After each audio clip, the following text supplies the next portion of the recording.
Welcome to Missouri Sports Talk. I'm your host, Cameron Staley, and today I have here with me Jace Rackers. Jace, we're going to be doing NFL draft rankings. Now, to kind of explain this to everybody, we aren't just doing first-round picks. We aren't just doing players. We're going to do the teams as a whole. And this isn't just, their picks, what we think they are as a player. This kind of goes into how they fit into the team, what situation they're going into, and also, of course, their skill. So let's get right into it. Number 32, we have this one graded at a D+. This is the Atlanta Falcons. Yeah, I just don't get the pick. Obviously, we're talking about the Michael Penix pick, pick 8? Yep. Right.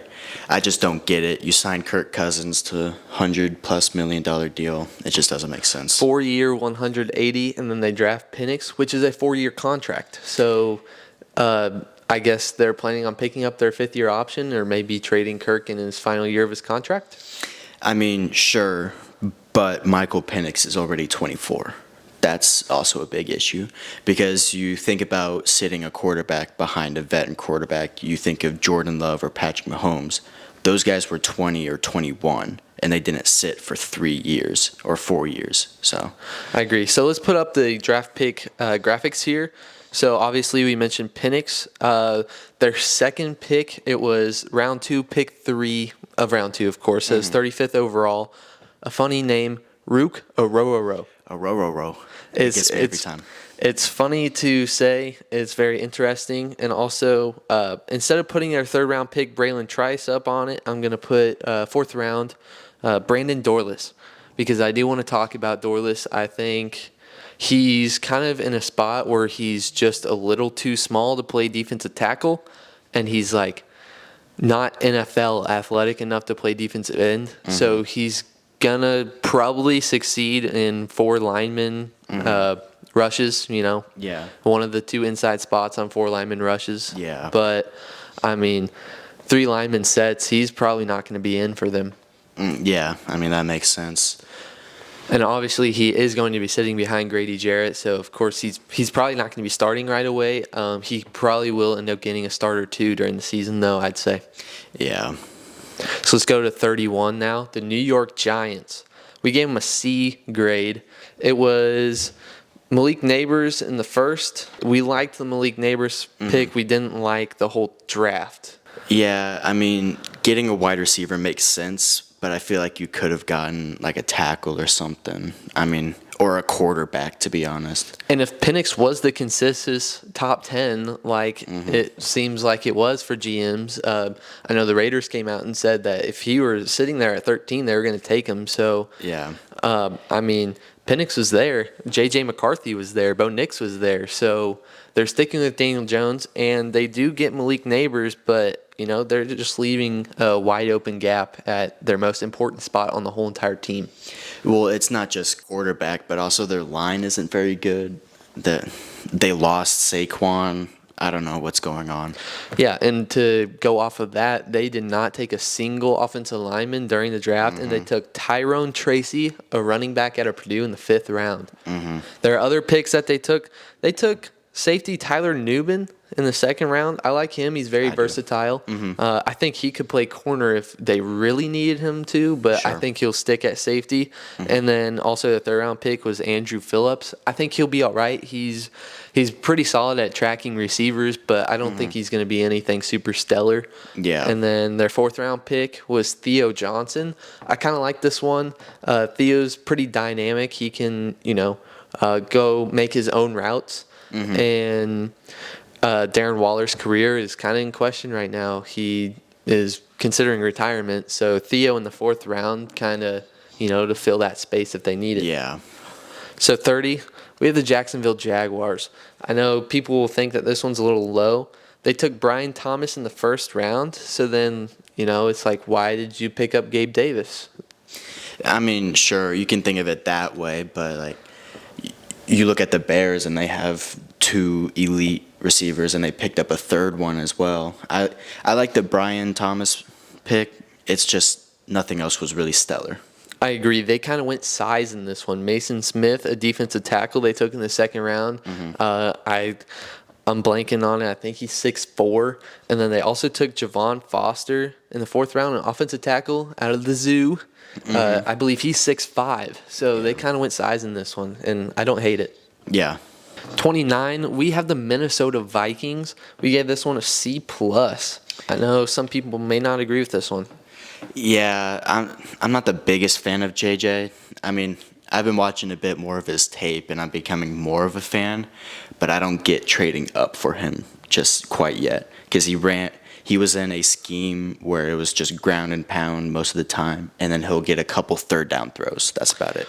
Yeah, I think this one is a very interesting pick. I think that as well as Penix and Nix, they should have all three of them should have been in the 2nd round, but there we see those 3 go in the top 12. Yeah, I mean, obviously NFL GMs know more than we do. They met with them. They watch more film. But even then, he's an early to mid 2nd rounder.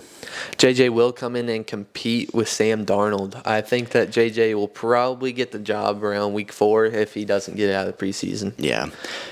Their 2nd pick of the draft, this was 17th overall. It was Dallas Turner. I do like Dallas Turner. I think he's a dog. If the Seahawks didn't get Byron Murphy, that's who I wanted. I really like Dallas Turner. He's got a quick first step. He's got speed, and he's got power. I thought that he was going to go 8-2 Falcons. You know, we already mentioned the Falcons. I thought that he was going to go 8th, and then the whole entire defense kind of slid down the board after that. And Laiatu Latu was the first defensive player off the board at 15, which I think, is that the record? Am I being dumb here? It was definitely the record. 14 players on one side of the ball picked in a row, doubled the record of 7. Was it 7? Which was 2019, I think. Huh. Yeah. Yeah, so, I mean, it was an offensive draft. I'm not going to sit here and say it wasn't, but, you know, the first defensive player off the board at 15 really surprised me. Yeah. So their next pick, they waited until the 4th round, which is a big reason that we kind of gave them a pretty low grade. They took 2 first-round guys, and then they just kind of sat there and watched. They took Kyrie Jackson out of Oregon. I like this pick for the most part, but I don't think he's going to be a superstar. Sure. I mean, that goes with a lot of the Oregon players as well. They're really good in college, and they're really good at football, but they don't have like that eliteness, so to say. Another team that kind of reminds me of that is Florida State as well. So I also do want to mention their 6th-round pick, Will Reichard out. I think it was Reichard, kicker out of Alabama. They got a new kicker, so I think that he'll be pretty good. But yeah, you know, it is kickers, so that doesn't really matter as much. Let's go 28. It's the Denver Broncos. This is our very last C+ grade of this draft. Denver kind of shit the bed a little bit. Pardon my French. I mean, Bo Nix at 12, that was not something I really expected. I thought he was going to go in the 40s. So he goes to Denver, but they do pair him up with his favorite wide receiver, Troy Franklin, in the 4th round. And also they get Jonah Ellis in the 3rd round, an edge rusher out of Utah. Yeah, I like Jonah Ellis, but the Bo Nix pick is kind of like, I don't know, the same way as the J.J. McCarthy pick. Obviously, they know more than we do, but still, middle 2nd round is where he should have gone. Also to mention, Chris Abram-Drain, also a corner out of the zoo. He goes to Denver. And I do want to point out as well, Devon Vele was a wide receiver out of Utah, I believe, in the 7th round to them. That's their 12th wide receiver on the roster. I just do not understand that. Yeah, I don't know. You were talking to me about it earlier, and I don't know. 27th, we have the Carolina Panthers as we move into the B- grades. We kind of ranked the Panthers here because they did trade up, so we both kind of like that. But other than that, I mean, they hit some key holes, but they didn't get anybody that looked absolutely insane in this draft. Yeah, I mean, it was hard to do that since they didn't have a 1st-round pick, and they traded up to 32 or whatever. But I do like them picking a wide receiver. Or did they pick a wide receiver? Yeah, Xavier Legette. Yeah, that's what I thought. But, I mean, that team has so many holes, and they didn't fill them with elite talent, I don't think. Their 2nd-round pick was Jonathan Brooks, a running back out of Texas. He is coming off a torn ACL, and they're hoping that he's ready by training camp. Yeah. So Hoping. Yeah, so that's a problem when you don't have him for the start of the summer. You know, he's not going to be at rookie camp getting in the reps. You know, I'm not going to say it's a terrible pick, but I think that in any other world that the Panthers don't exist, Jonathan Brooks probably falls to the third or fourth round. Yeah. Yeah. Their next one that I did want to highlight is Jatavion Sanders, a tight end out of Texas. I like this one because Bryce Young is very short. Jatavion Sanders is very tall, so maybe Bryce can actually see it when he's looking up. Maybe. All right, let's go to number 26, correct? Yep. The Tampa Bay Buccaneers is also a B- grade for us. They took Graham Barton in the first round. I like this one. He has played center, guard, and tackle. I think he's really good. The draft class would have been a bit higher, but in my opinion, but nothing was too special after the first pick. Their second round pick was Chris Braswell out of Alabama. I think that he's got good speed and power, but he's only started 2 games in his career, and they took him in the second round, so he doesn't really have starting experience. Yeah, that can be a bit questionable. And then I did also want to mention some offensive players that they took down the board. In the third round, Jalen McMillan. I know you told me you liked this one. And they also took Devin Culp, a tight end out of Washington. Did I say McMillan's out of Washington as well? So I like that. They're taking a wide receiver and a tight end out of Washington. Yeah. They already know each other. That's probably going to help a little bit. Yeah, that Washington offense was just good in general, to be honest. And also, you know, Oregon fan, Bucky Irving, fourth round, you know, running back out of Oregon, like we said. I think that he could make some noise as their backup. Yeah. 25, we have the Buffalo Bills. I didn't really want to rank them this low because I really, really do like Keon Coleman, but they made some really questionable moves. They traded down from 28 with the Chiefs, and that opened up the possibility for the Chiefs to take Xavier Worthy, and they trade down again. This time it was just one spot with the Panthers, and the Panthers decided to get their guy, but you know, they just kept trading down and letting wide receivers go off the board.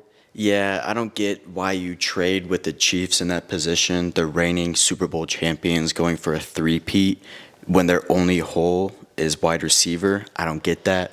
And I don't get trading down again as well. Especially because one, wide receiver is their hole. Yeah. First and foremost. Exactly. Curtis Samuel. I know probably nobody watching this video other than absolute diehard football fans know who Curtis Samuel is. And, you know, 2, they know that the Chiefs want Xavier Worthy, and he's sitting at 28. So why don't you think, hey, let's make our rivals real mad? Yeah, and then even with their pick in Keon Coleman, he's not that great with separation. He's a good high ball. He'll grab it through people's hands, but he can't get separation. And that's especially a problem in the NFL. He's a red zone threat, but he runs a 4.61, so that could be a problem. There are other picks that we liked. Cole Bishop out of Utah. I kind of think that he's got pretty solid size and speed. I think that safety is probably one of their biggest holes outside wide receiver. I think they kind of filled it with Cole Bishop there. And I liked Ray Davis in the 4th round. I don't think he's going to be absolutely insane for him. It's a running back out of Kentucky, but he's a pretty burly guy. And then they took Cedric Van Pran, a center out of Georgia, in the 5th round. I think that he'll be probably a pretty solid backup. Yeah. So let's go on to number, what is it? I lost myself. All right, 24 is where we're at. The New Orleans Saints. This one, New Orleans did good with their picks that they had, but you know, they just kind of sat and watched, like we said earlier. I mean, they took Taliesa Fuaga in the 1st round, an offensive tackle out of Oregon State. I love that. He's going to play right away. Trevor Penning did not work when they took him in the 1st round. Fuaga's going to come in and play right away. And I also like Kool-Aid McKinstry. I like Kool-Aid, yep. I think that he'll play right away. And also, one to look for is Spencer Rattler in the 5th round. I knew you were going to bring it up. And I think he could be a potential role player in this offense. Derek Carr starts sucking, put Spencer Rattler in there. What's there to lose? I agree. And something that came out I think some of us probably would have seen this coming, but Ian Rappaport, probably the number one reporter for the NFL outside of Adam Schefter, he kind of, released what happened with Rattler, why he fell to the fifth round. At first, he was projected third, and then we saw 6 quarterbacks go in the first 12 picks. So I myself and probably a lot of people thought that Rattler would go in the second. And then he drops to the fifth, and he's the next quarterback off the board. And it comes to find out that when he was a senior in high school, he had this Netflix show come out, QB1, and he was an absolute douchebag. There's no way around that. But when you're a senior in high school, all of us do dumb stuff. It's probably not a good thing to have cameras following us around even. I mean, sure. I mean, the things I say in high school would probably get me canceled. But even then, I'd never had the same attitude towards my friends and my teammates the way he did. He would blame his missed throws on his receivers. It was just embarrassing to watch, to be honest. We are almost 6 years out from that, though, so I'm sure that he's matured, but that did take a hit to his stock. Oh, 100%. Number 23, we have the Houston Texans. I liked this draft, but it just kind of fell down the board with these other teams. I think there was a lot of other teams that kind of seized the moment better than them. Yeah, I mean, they did good, but a lot of teams did better. Their top 3 picks, they had 2 second-round picks and a third-round pick. They took Kamari Lassiter out of Georgia, a corner, Blake Fisher, an offensive tackle out of Notre Dame, and Kalen Bullock, a safety out of USC. I think it's Kalen. It may be Colin. I don't know for sure, but I do like him. I think those are pretty solid picks. My favorite pick out of it, though, is probably Cade Stover, a tight end. I think Ohio State. Yes. This is the one that Sketch announced. It sure was. I think that he'll do good behind Dalton Schultz. I think if Schultz decides to leave here in a few years, Cade will probably be the starter. That's my bold prediction. I mean, sure, why not? And then one to point out down the board, Jawar Jordan, a running back out of Louisville. I think that he'll probably end up being the third string to start the season, but if Damian Pierce isn't doing good as a backup, he's going to slip in at 2. He kind of carried Louisville this year. I expect him to be pretty solid in the NFL, maybe not a starter. Yeah, sure. Number 22, I'm going to take the Dolphins here. Miami had a solid draft. They took Chop Robinson in the first round. I kind of like that pick. I do like Chop Robinson, to be honest. He's very quick, he's very agile, and he just always seems to get off blocks. He was one of the fastest edge rushers, maybe the fastest in the 40 time during the combine. So I think that he can make some noise in Miami. Their next pick was Patrick Paul, an offensive tackle out of Houston.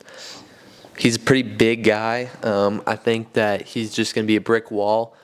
Miami's offensive line is pretty bad, I think. They played okay this year, but the years prior, they were absolutely god-awful. But then they lost Robert Hunt to the Carolina Panthers this year. So, I mean, why not bring in Patrick Paul? Yeah, I definitely don't hate the pick, to be honest. Down the board, a Colorado State edge rusher, Muhammad Kamara. He kind of fell. He was projected to be in the third round, and there he was in the fifth round. And also the seventh round, a wide receiver at UFC, Taj Washington. I like that pick. I think that he will make the 53-man roster. Yeah, I definitely know who Taj Washington is. He's a dog, to be honest. Number 21 is the Dallas Cowboys. I mean, can they shit the bed anymore? Their whole offseason has been terrible. It has, and actually this morning they signed Ezekiel Elliott. They brought him back. That's their number 1 running back right now. That's just crazy to me because he was washed before he left Dallas, and he's even more washed now. This team got worse during the offseason, and they didn't get any better, I wouldn't say, during the draft. Yeah. Tyler Guyton, an offensive tackle out of Oklahoma. It's a solid pick. I think he will play almost right away. He may sit for a little bit. What can you do at 29? Yeah, I don't really know. I do like him, but I don't think that was their biggest need at this point. Later in the second round, they took Marshawn Nealand, an edge rusher out of Western Michigan. I think he'll be all right. Another guy that I think will kind of sit a little bit. And I do want to add their 6th-round pick to the video, Ryan Flournoy, a wide receiver out of Southeast Missouri. Shout out Red Hawks. Yeah. I don't know if he'll make the 53-man roster, but I'm wishing the best for him. I think it's honestly a wide open wide receiver room. I can't even name anybody outside of CeeDee Lamb right now.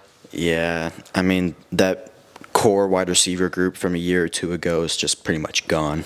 It was insane when they had Zeke in his prime and Dak Prescott and Amari Cooper and CeeDee Lamb and Michael Gallup, and they still couldn't make it out of the wild card. It's crazy to me. It's got to be a coaching issue at this point. I think McCarty may be gone after this year, honestly. Maybe Bill Belichick will slide in there. And down the board, before we do move on, I want to mention Kalen Carson, a corner out of Wake Forest.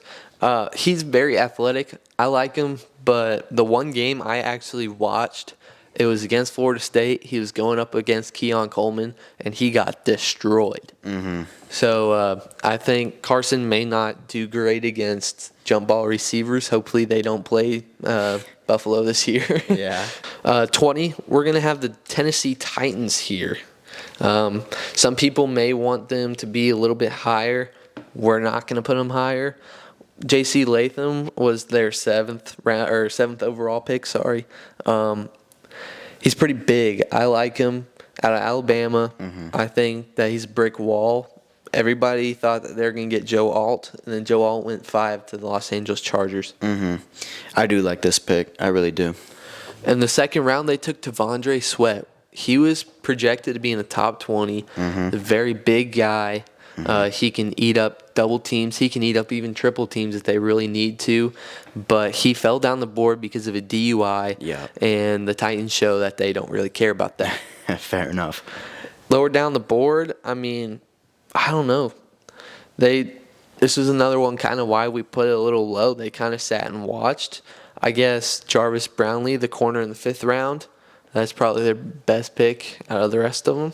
19, we're going to go with the Cleveland Browns. All right, this is another one. We just keep saying it. They sat and watched. They didn't have a first-round pick. Their first pick of the draft was in the second round. It was the 22nd pick of the second round. They took Michael Hall Jr., a defensive tackle out of Ohio State. He's not terrible, but it's hard to say he's good whenever you don't even have a first-round pick. One of my favorite picks of this draft, Zach Zinter, fell all the way almost to the end of the 3rd round. I think that he may play right away in Cleveland. I think he's a dog, and I don't see why he didn't get drafted earlier. I agree. And their other one that you should probably keep an eye on, the 5th round pick, Jamari Thrash. I believe it's Louisville. I could be wrong about that, though. We have the Seattle Seahawks ranked at 18. I think that they did very solid with the picks that they had. This is another case. I mean, we keep saying that this is why these lower teams are there. They kind of sat and watched, you know? Yeah, I mean, I get where you're going, but I don't know. I like this pick. I like this class definitely more than what you do. I absolutely love Byron Murphy. That's why they're sitting here at 18 instead of lower. Byron Murphy is going to play right away, and he's going to make a lot of noise. But they waited until the 3rd round to make their next pick, and they did take Christian Haynes, also who will play right away. Yeah, I mean, he's not just. It's not just because our line is bad. It's also because he's a dog, in my opinion. I think that he'll be probably one of the best 3rd round picks out of this draft. I can see that. But down the board, I mean, there wasn't any insane names. I think my favorite down in day 3 is probably Nehemiah Pritchett, a corner. I think Auburn. Yeah, they got 2 Auburn DBs. And I can't say I hate it, but I don't necessarily love it either. Seattle does do very well with developing day 3 picks, though, so we could see those 2 guys go far. Also, they took Tyrese Knight, a linebacker, and then A.J. Barner, a tight end. I think A.J., out of the 2 that I just said, is probably the most likely to be good. I've seen a lot of the coaches loving Knight on my Instagram feed, so I think Knight will get some reps. And our last one of the day before we go to part 2, this is the San Francisco 49ers. I think initially I had them at 16 in part 2, but then I just kind of thought about it, and, you know, they took Ricky Pearsall in the 1st round, and he was projected mid-second. Yeah, you're lower on Ricky Pearsall than I am. I think he's really good. I don't know if he's that good, but I think he could fill in a role, especially in this San Fran offense. Yeah, I guess it's kind of tricky because they do have a lot of wide receivers right now, and then there was speculation that they're trading Brandon Ayuk or Deebo Samuel. That didn't end up happening, so I guess we'll see what happens. I just didn't really think that Ricky Pearsall was a first-round pick. I think it would have been a lot better pick if they traded Deebo or Brandon Ayuk. Their other picks that they had, Renardo Green, a corner out of Florida State, at the very end of the second round. I think that'll be a pretty solid pick. And then Dominic Pooney, an offensive tackle out of Kansas. I think that he may have a chance at sliding in, but he'll probably be a backup at first. Yeah, probably. Another one that I do want to mention, they took an athlete in the 7th round, almost the very end of the 7th round, Tatum Bethune. He's also out of Florida State, so I may be talking some bias here, but I like Tatum Bethune a lot. Yeah. That's all we've got. All right. So that's part one. That was our 17 through 32. Maybe I should say 32 through 17 since we started at 32. But next we will have 16 to 1. That'll be tomorrow. All right. So you all stay tuned. We'll have the better picks tomorrow. Theoretically. Maybe you all don't agree. If you don't agree, let me know in the comments. Or maybe they just end up worse. Maybe they'll dislike the video and just not say anything. Maybe. I've been having people just disliking shorts for fun.